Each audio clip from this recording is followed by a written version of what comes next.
Welcome to the BLUF, the bottom line up front with the FBI AIA, and we have Nicole Menkhoff with us. So, Nicole, what is the BLUF for today's session?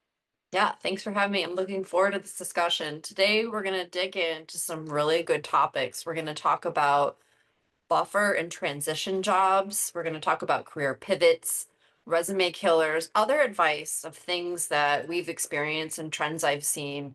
A lot of this is going to be specific to current those in traditional intelligence roles, but I'm sure a lot of it's also going to be useful to anyone exploring their career progression. And I'll just say right up front, I'm really honored to be here today. Thank you so much for joining us. So now that that was the bluff, thank you very much. We wouldn't be true to our concept here if we didn't do that. Just a little bit about what we're doing here. So my name is Sierra Stanczyk. I'm the COO of the FBI Association of Intelligence Analysts.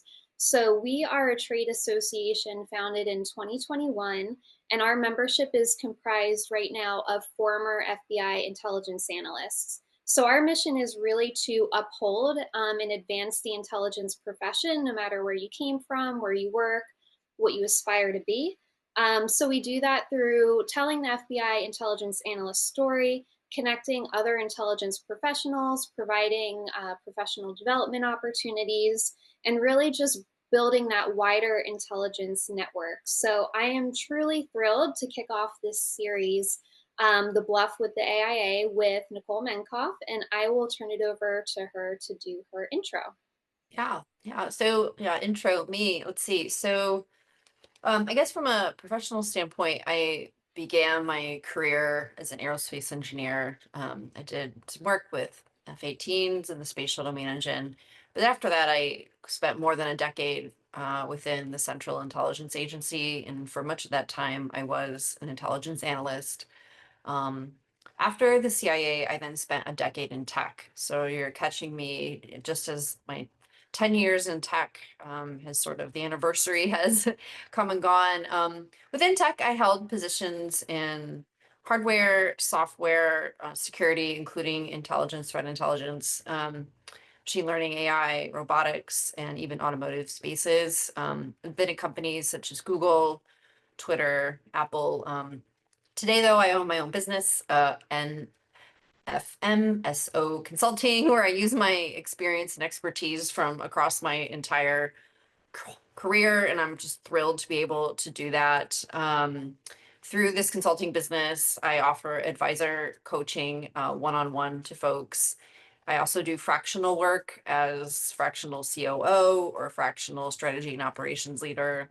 And I obviously do consulting, so expert consultation on projects and programs.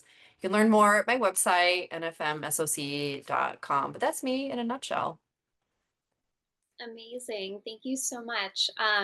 So I really wanted to bring Nicole into this conversation. We've known each other for a few years.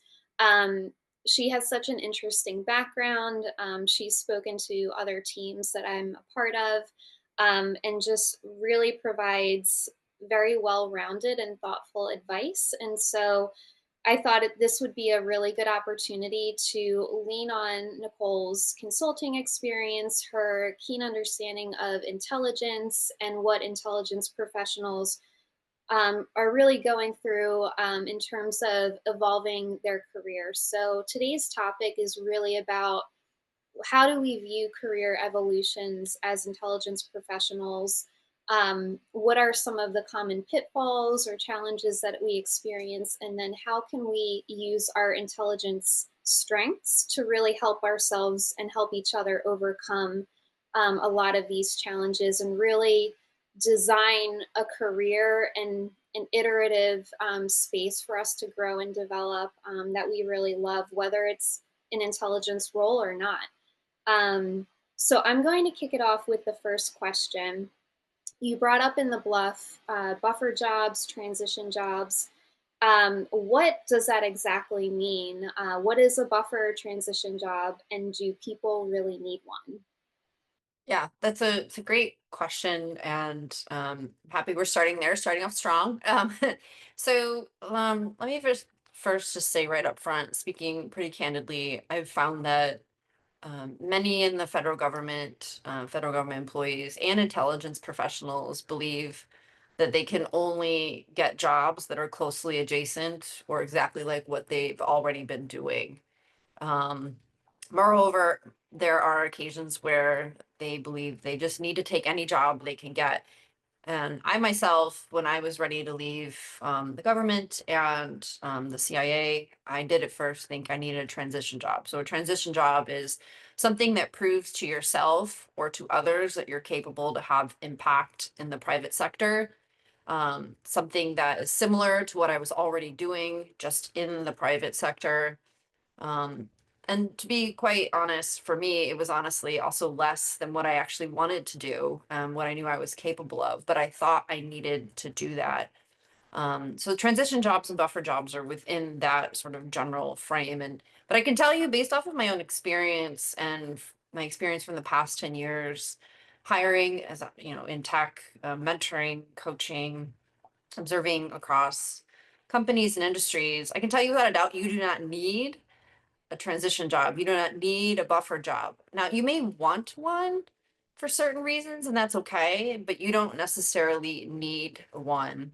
Really, I think the key is objectively thinking about what is guiding your decision making on this. Um, some of the most common reasons I've heard from intelligence professionals that, about why they want to just, stick to the things they already are doing. Just doing it in the private sector, for example, is they don't want to start over. Um, that the title of the new job isn't large enough, it's not equivalent to where they are in their career, or they're not going to have the same amount of responsibility that they have now. And so the issue with this thinking is how could you possibly already know with confidence that it would be honestly like starting over? That the way that that company levels their employees is insufficient, or that the amount of responsibility that you would have there is insufficient to be successful there. And so if you're having those voices in your head, and honestly, I had them in my head at one point, um, if you have those voices in your head and you listen to them and you make decisions based off of them, you know, I think that we're doing ourselves a disservice. And the advice I tend to give is use your analytic skills to really uncover and understand what your true motivations and reasoning is, and then just, live truly based off of that.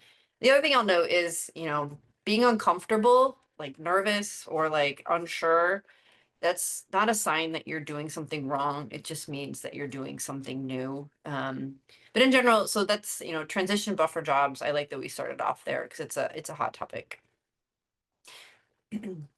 Yeah, and I think you get to a point where you have to take a step back and recognize like your own bias. So if we were to like kind of take a step back and say, what would we tell, a stakeholder in this situation, encountering the same challenges? How would we try to guide them as intelligence professionals, Mm. breaking through like the fear, uncertainty, issues with our own ego, issues of expectations? Just it all comes down to like just having a lot of complex information and emotions coming into play and working through it and just making sure we're taking a step back and doing that ourselves. So that's what I try to tell others. It's really hard for me to tell myself that, but it's what we do day to day as intelligence professionals is identifying, that signal through the noise, recognizing that the noise is there and it can come sometimes clutter or cloud our decision making, and just really making sure, to your point, that we're taking a step back and understanding like our true motivations and priorities, recognizing our own bias and even, self-limiting self-talk, and trying to break through that. So let's say, we took that step back and we saw where we were maybe self-limiting or um, our expectations, we just needed to realign them and just be open to more possibility than what we were initially expecting.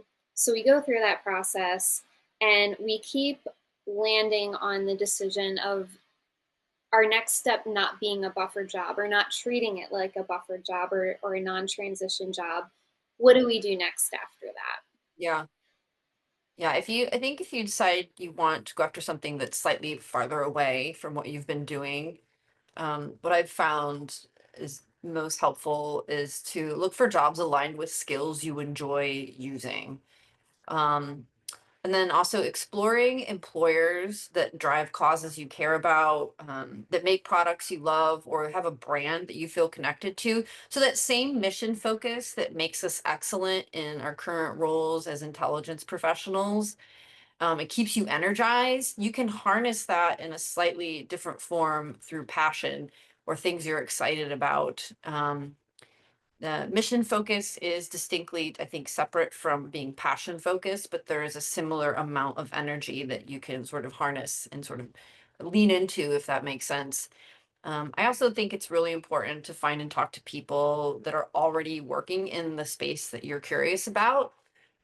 Hear their stories, listen to how they speak, the language that they're using, how they're communicating, and make connections. I think the number one piece of advice, if you take nothing else away from our discussion today, is that the relationships you make and the connections you have are going to be just as important as the quality of your resume and the quality of your interviewing.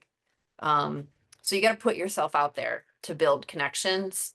Um, and I can promise you that by putting yourself out there, reaching out to people, LinkedIn, wherever that maybe you're not already connected with, you're not bothering them, nor are you doing something abnormal. It is very normal to network. Um, Many companies also offer their employees some sort of incentive for referring people into jobs. So don't assume you're also being a burden if you're asking one of your connections to put in a referral for you. More often than not, that person wants to be helpful and they may actually get something in return for referring you if you manage to get hired. So anyway, keep all this in mind as, so you're pushing through maybe the uncomfortableness of like reaching out to people that you haven't met before. But again, the relationships you make are going to be just as important as the quality of your resume and the quality of your interviewing. That's great. And I will say, a part of being an intelligence analyst is supporting that like traditional human mindset and just talking to people, asking questions in different ways, just fact finding. And a lot of that is inherent to networking. But when we think about networking and we think about putting ourselves out there, sometimes there's a lot of fear because, we're kind of trained in certain government environments where we have to keep a low profile. We have to be Mm, very, very careful about who we talk to. Um, and networking is built on trust and being, vulnerable and being open with people. And sometimes it's hard for us to kind of overcome that when it comes to leaving government and figuring out who is it safe to talk to. So yeah, I really appreciate that advice and definitely want to emphasize the referral part. It's a definitely right now, especially very powerful in figuring out what you want to do next and leaning on that. But kind of along those lines, when we talk about career evolutions and pivots, I've worked with intelligence professionals that had careers before government, and then have left government, and then have left, one or two companies after that. And so it's a completely normal thing to move around and pivot. So, and like seeing that you clearly have like probably three pivot points in your career based on what you've shared so far. I'm kind of wondering from you, based on who you've talked to, how many cycles or pivots do you generally see with intelligence professionals, and is there such thing as too many? yeah, I think, yeah. Yeah, this is Nicole version 3.0. So yes, where I think you're catching me at just the beginning of my third pivot. Trends I'm seeing, it's interesting. In the last decade, I've watched hiring managers across most sectors go from thinking that multiple or several roles and several companies over an 8 to 10 plus year time span was a red flag. Um, to now, it's a red flag to many if you've only been at one or two companies or had one similar role over 8 to 10 years. It's been a dramatic sort of swing of the pendulum. And, why is that? I think it's because at this point, hiring managers want to hire people who are agile. So the market has been and is nothing but unpredictable. So companies themselves are, switching priorities more often than they used to in the past. They're pivoting in some respects more often than they used to in the past. The threat landscape is evolving faster as technology continues to evolve. And so being agile is key. Being able to be successful in different environments, able to speak different languages. Like, can you speak to the lawyers and be just as effective as when you speak to the engineers, like, for example? And people who are adept at ramping themselves up in an unfamiliar environment. So hiring managers are looking for that kind of package now. Um, they want people that have demonstrated they know how to figure out how to do that. And so one way they judge if someone knows how to do that is by looking at their career journey.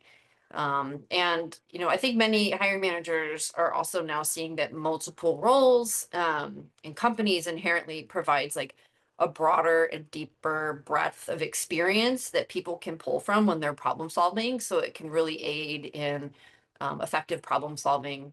All that being said, I rarely see pivots or cycles with intelligence professionals, despite it being more than possible. I think it's honestly because many do love the particular mission that they're a part of, and that is a great reason to stay put or not pivot. But I also think it's because many don't believe they're capable of being hired to do something different, and that is not a great reason to stay put or to not pivot. Um, I think you also asked, is there such a thing as too many pivots? Only if you're not able to clearly and authentically tie all of your pivots together into a summary that helps people keep up and understand and translate you. Um, that being said, if you have like three or more roles, each with less than 1 year tenure, all in a row, and wildly different titles, I think that's going to be tough for any hiring manager to swallow. I don't know though. What are your thoughts on this? Why are more Intel professionals, pivoting or having more cycles in their career? I'm curious.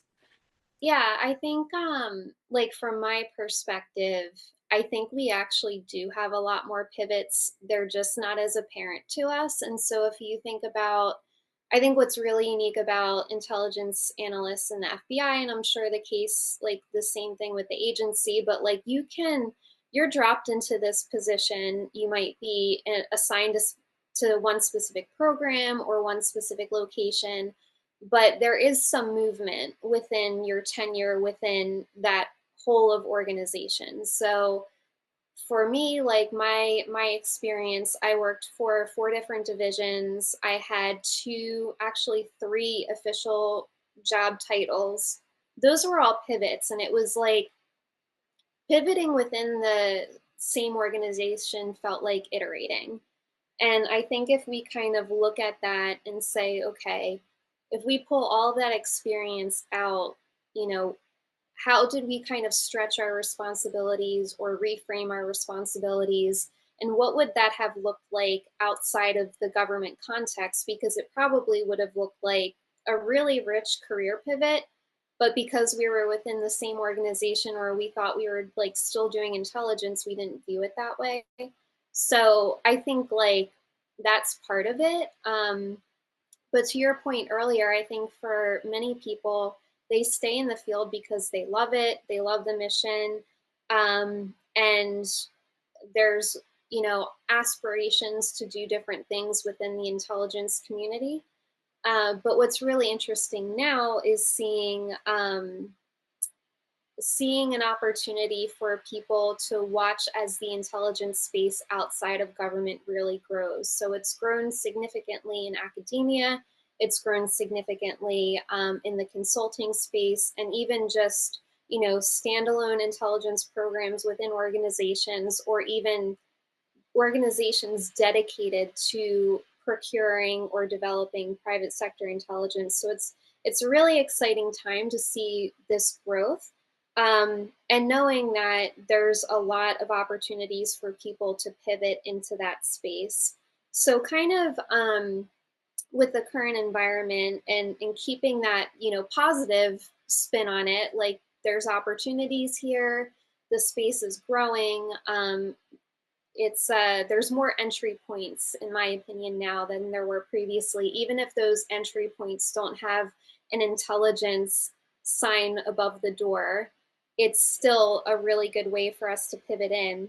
So what are your tips, based on your advising, your coaching, all of your career experience, for those that find themselves needing to pivot more quickly, like if they, took a resignation, if they got laid off, and this is included for the private sector as well.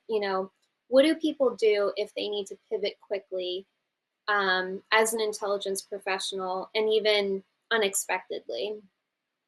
Yeah, it's a great question. And I think my advice applies to anyone. And there are three things that I recommend. And these three things I learned myself the hard way, but then also over the last 10, 15 years of advising, coaching, and helping others is you have to ask for help. You have to get a grounded view of your financial well being, a grounded view. And you have to try to make the mental shift to seeing this as an opportunity and trusting yourself to figure it out. Only after you do those three things should you then really think about what the next role is, the pivot, the buffer job, the transition. You have to do those three things first. So in terms of asking for help, whether it's, a handful of people, that already sort of made the jump or were already impacted in a way that you're being impacted, an advisor coach like myself or like mentors that you respect, ask people for their thoughts on how to navigate the situation you're in and get advice. It's all valuable data you can use to center yourself. Um, and that's really key, is to center yourself. And building from that, getting a grounded view of your financial well-being is really important because you don't want to be driven by false urgency. Um, if you allow yourself to be driven by false urgency, it's going to lead to making bad job decisions that could set you back even farther in the near or medium term. So, talking with an objective financial planner or advisor to ensure you get a grounded view of reality is important. How much runway do you actually have? And what does that mean in terms of how fast you actually need to find something new? And also keep in mind, if you're going to be departing government and trying something in the private sector, compensation outside the government is usually quite different than what you're used to. I know it was quite an adjustment for me after 12, 13 years of, federal government compensation, then moving to tech. But private sector compensation, you have base salary, there's quarterly or annual bonuses, and they're usually a large percentage of your base salary. So it's not like a $2,000 or $3,000 bonus. And sometimes you get stock. And then moreover, you can negotiate sign-on bonuses a lot of the time. But so you're entering into a world with a very different and perhaps slightly to a lot more lucrative compensation landscape. But talking with someone objectively about your financial situation is one of the first things to do. And then lastly, I think the foundation of all of this really is to make that mental shift, seeing this as an opportunity while also trusting yourself to figure it out. To be in this situation where you suddenly have to do something you weren't even in your mind thinking you were going to need to do or you want to do, it's tough. It's challenging. It may be unfair. And it's an opportunity. Multiple things can be true. And only focusing on the sort of negative part of that is not going to get you anywhere good fast.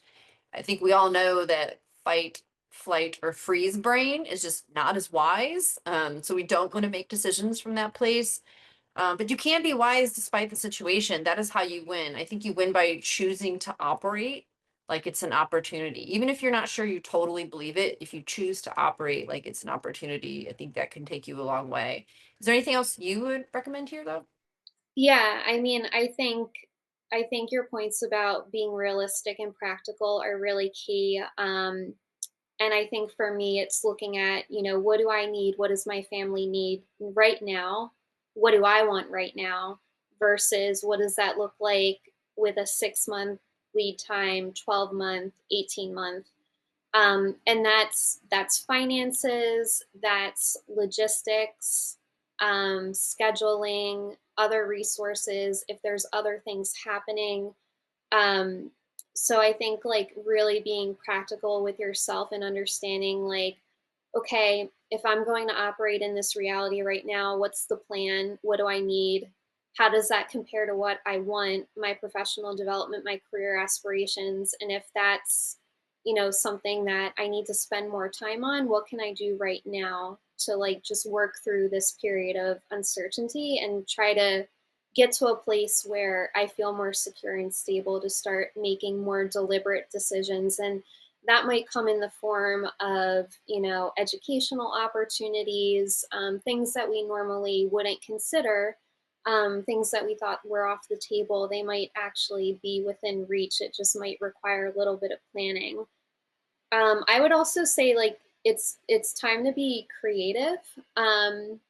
This is really the time. So a lot of individual contributors, content creators, there is a whole space emerging to tell the intelligence story or to take certain parts of that story and make it your own and really monetize it. And I think that's something again that we don't typically do because we're not used to self-branding within our government profession. Um, it's always, branded under the seal. A lot of what we do, we kind of remove ourselves from it. So if we kind of flip that and we take inspiration from a lot of the creatives that have emerged over the past like decade or more, with the explosion of social media and just how easy it is to really develop your own platform, and being tech savvy about it, I think this is a really interesting time that might not appeal to everyone. But it might appeal to some people who really want to take a stab at um, being an individual creator and contributor, whether that's for an organization or for themselves, if they're starting a publication, a media company, a blog, and seeing where it takes them, or pivoting that into consulting. We see a lot of intelligence professionals breaking out and doing a lot of really interesting consulting, and it doesn't necessarily have to be on intelligence matters, but applying that intelligence analyst mindset to an industry that they're passionate about.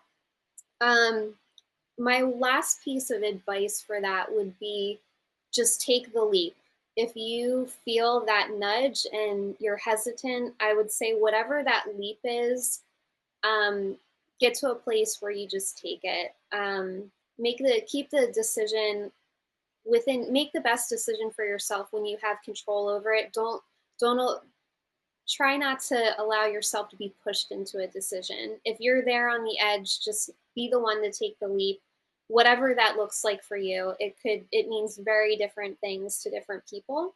But like, everyone has their own personal leap of faith scenario or story, and maybe spend some time thinking about that and what that means. And then I would say, if you're not in this position right now, if you're gainfully employed, you feel pretty secure in it, you're not expecting to leave anytime soon, you need to be thinking like you could leave unexpectedly anyway. So I fully sign on to the belief that the best time to look for a job is when you have a job. So if you are in that position, this is the time to still network, keep your resume updated, think about how you can diversify your skill set or your experience. Obviously, time permitting and resource permitting with your full time job, but having coffee chats, keeping an eye out for interesting companies or interesting job opportunities, and thinking about your own personal decision points that might, spike your consideration, that might cause you to pick up and take the call and say, actually, I'd love to hear what you're offering right now, as opposed to the typical response like, I'm happy where I'm at, I'm good with it, I'm not planning to make any changes. Just see what kind of opportunities would pique your interest to maybe take the call. Um, so next question, what is the biggest piece of advice for an intelligence professional seeking to step out of the shadows and either invent or reinvent their public professional persona. So these are the people that have left government or haven't left government but are planning to, that are trying to figure out how they exist in this like public way, as part of being, in the private sector. Again, it's not for everybody. Not everyone might feel compelled to do this, but for those who are trying to step out of the shadows and be more public, what would you tell them?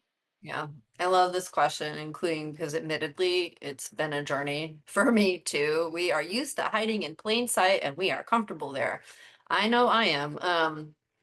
So I think being comfortable hiding in plain sight is one thing, but if we're going to have the kind of impact that we want to have, and if we're going to find the next great role, we need to make it easier for the right people to find us and to understand us.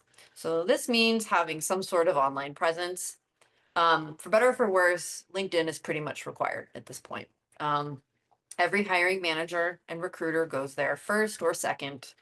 It gives you some credibility. It ensures people know you're real, especially if they can't find anything else about you online elsewhere. It gives them something to see. I think the biggest piece of advice I have, based off of my own experience and what I've witnessed and help others through, is to develop for yourself your own brand statement. This isn't something you necessarily put online, but it's for yourself. You use it as a guiding North Star, um, while and then from that place with that North Star, you devise an approach for how you're going to talk about yourself on LinkedIn or on your resume. Brand statements are hard. It's sort of like, where do I even start? So I'll give you a tip. Here's just a general template to get you started. It's essentially target audience sees me as, and then fill in 2 to 3 words or phrases that summarize like the outcomes or the skills that give you energy. Your target audience can be an ideal person that you want to work for, that you've sort of visioned in your head, or an exact company or a hiring manager for a specific role you're interested in, but that's the target audience. And so we're going to speak to them, sees me as, and then again, filling in the words or phrases for outcomes or skills that give you energy.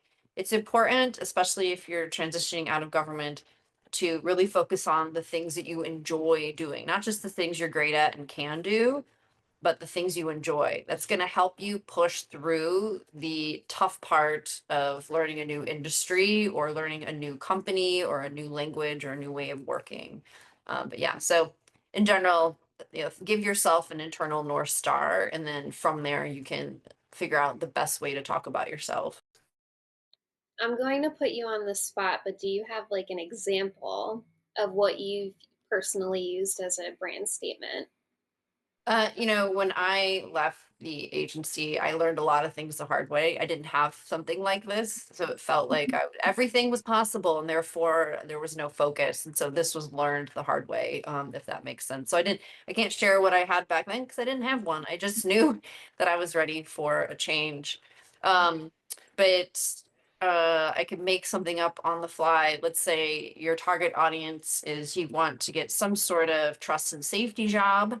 Trust and safety is a popular place for intelligence professionals to go next. So you want a trust and safety position at a tech company. So your target audience would be a hiring manager in the trust and safety space at company. It could be TikTok, Google. All these companies have some version of trust and safety. So that's your target audience. Sees me as, and so some the skills that you may be excited to use, I'll just pick a couple of them. You really enjoy doing analysis. You love going deep, being analytic, connecting those dots. And you also really enjoy writing. So it's not just about doing the analysis, it's conveying it into something that's actionable and getting that to um, someone that's going to make a decision. So you love those two things. And so you would want the target audience to see you as a um, expert expert analyst who they can trust to reliably deliver well-reasoned and well-sourced recommendations on critical matters.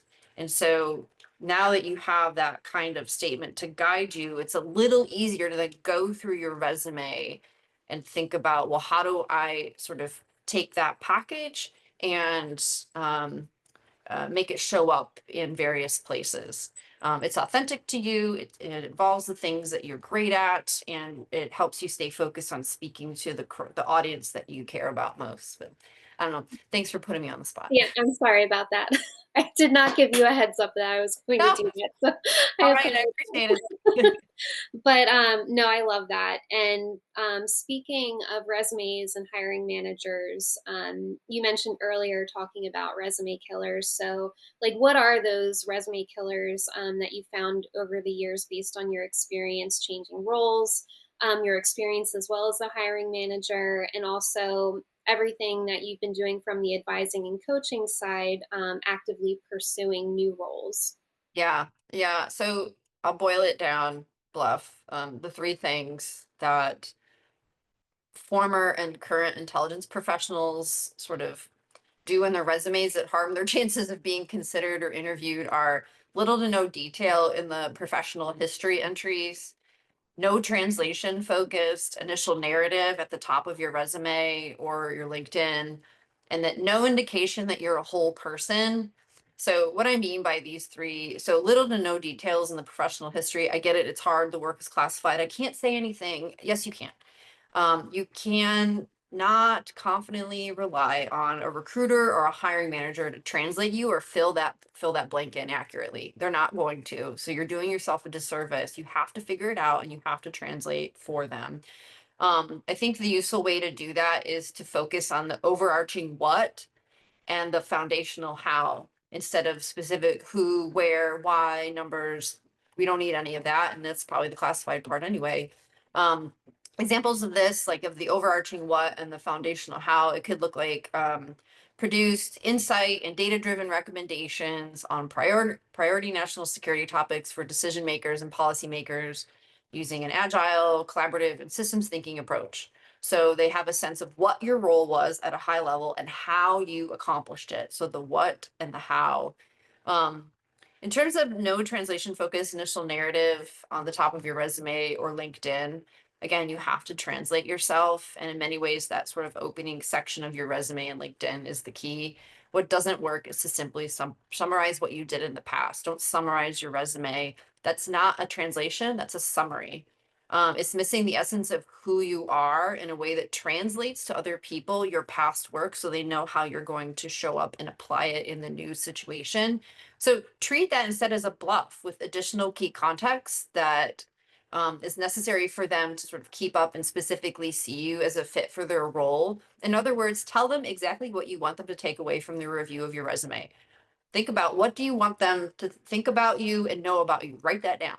Like just start there. I think that's a really good way to sort of get the bluff going. And the rest of your resume is simply the compelling evidence that proves that bluff. Um, so in terms of no indication that you're a whole person, let's just be real. Your resume is intimidating. It inherently also feeds any preconceived notions that the reader may have because they watched a movie or a TV show the other day, politics, the news.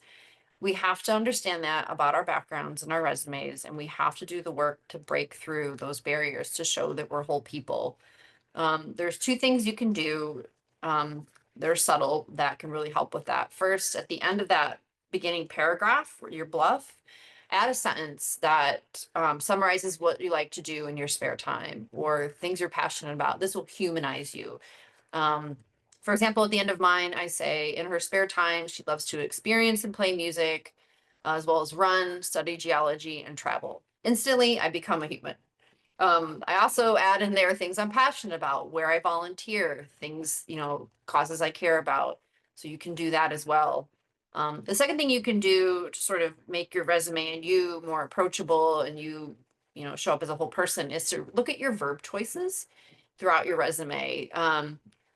Replace the verbs or phrases, if you will, that sounds maybe stark or authoritarian or like command and control to something that is more agile and human centered. Like, for example, instead of saying commanded, say facilitated. or some other word. Honestly, this part is something you can ask like ChatGPT or Claude to do, and you'll get usable results. But yeah, really take a look at those verb choices. Yeah, and I think that's a great idea. And I love just like kind of just seeing information differently and in different interpretations. So I feel like the tools or even just looking at other resumes of people in positions that left government and then went into private sector, seeing how they reframe their experience and their skill sets. I think it's just like a really good idea generation. It's an SAT or a structured analytic technique in its own right. I also love that the bluff that you use to describe your resume and your experience and how you want to present yourself is very much tied to how you talked about like the self branding piece. So I think it's an evolution of that. I know the self branding piece is meant to be kind of an internal anchor, but I love that the bluff is derivative of that, which is great. Skill translation, we typically find with the AIA, is one of the most critical pieces that people need help with. How do they translate their experience? How do they translate their skills? Um, and this is not just with the resume, but it's with the interview process as well, and being comfortable talking about your skills in a new way that you probably haven't articulated in this way in the past. So, what types of advice or tips do you have for people facing this situation and needing to do that? Yeah. I love this question because it's so critical. It's probably the number one thing that I end up helping folks with. Which is understandable. It's hard to do sometimes. I think the good news though is that intelligence professionals already have a knack for translating. You're already doing it just for a different intended audience, policymakers, law enforcement, so on and so forth. So now you're translating to a different type of audience. Well, how do you learn about how to speak to that audience? Good news, it's really kind of easy. Because in the private sector, everything is public for the most part. So you can go to the company's website, the social media, their job descriptions, all of it is written in their language. Um, think about this. You're already doing translation in your head when you're reading a job posting.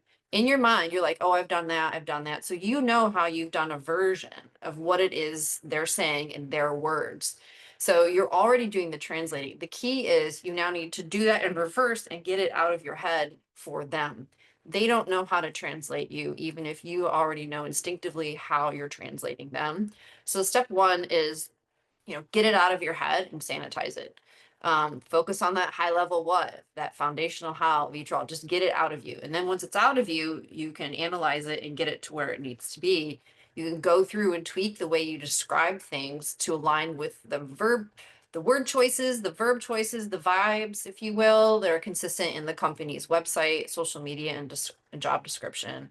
But I think skill translation in many ways is easier when we treat it like it's a problem outside of ourselves that we're analyzing and picking apart and using our skills that we've honed, throughout the use of the intelligence cycle.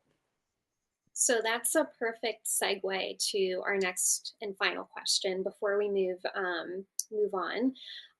So a lot of what we've talked about today seems like things that tie back to the traditional what traditional intelligence professionals know and do based on their work through the intelligence cycle.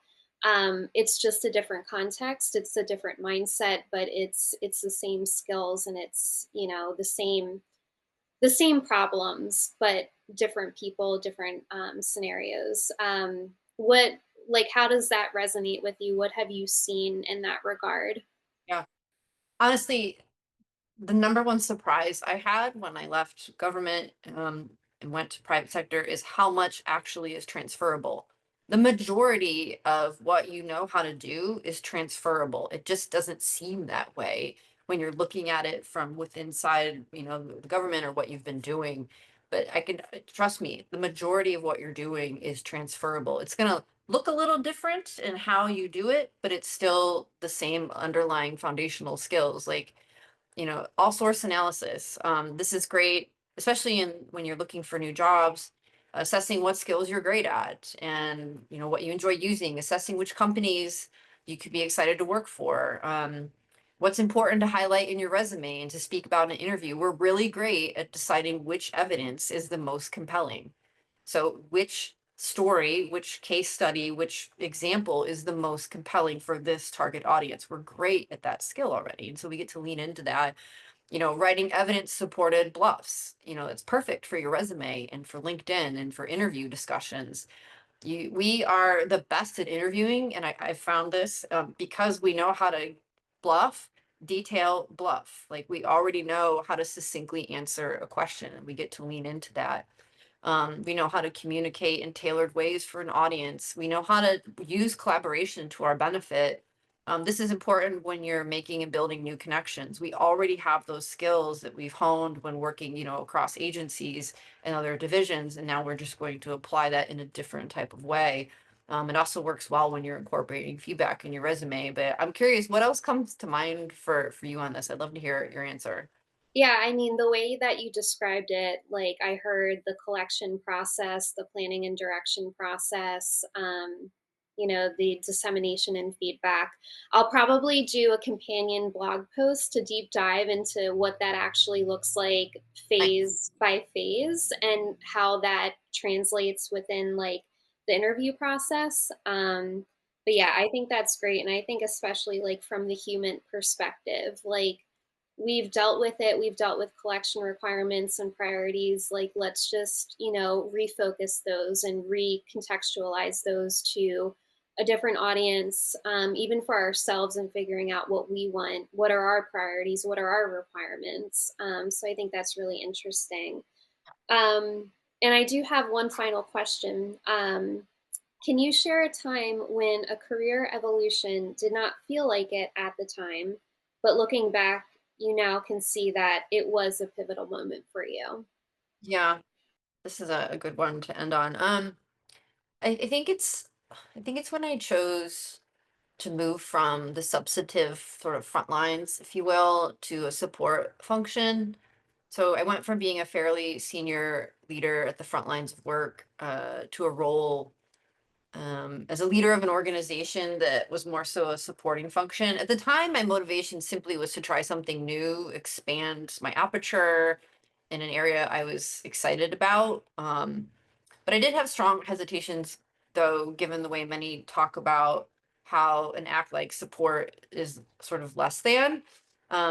So it felt like a risk, but I decided it was going to be a calculated risk that I was ultimately going to take because I could always sort of come back to the front lines if I needed to or wanted to. And I'd be doing so with like a broader network and more connections.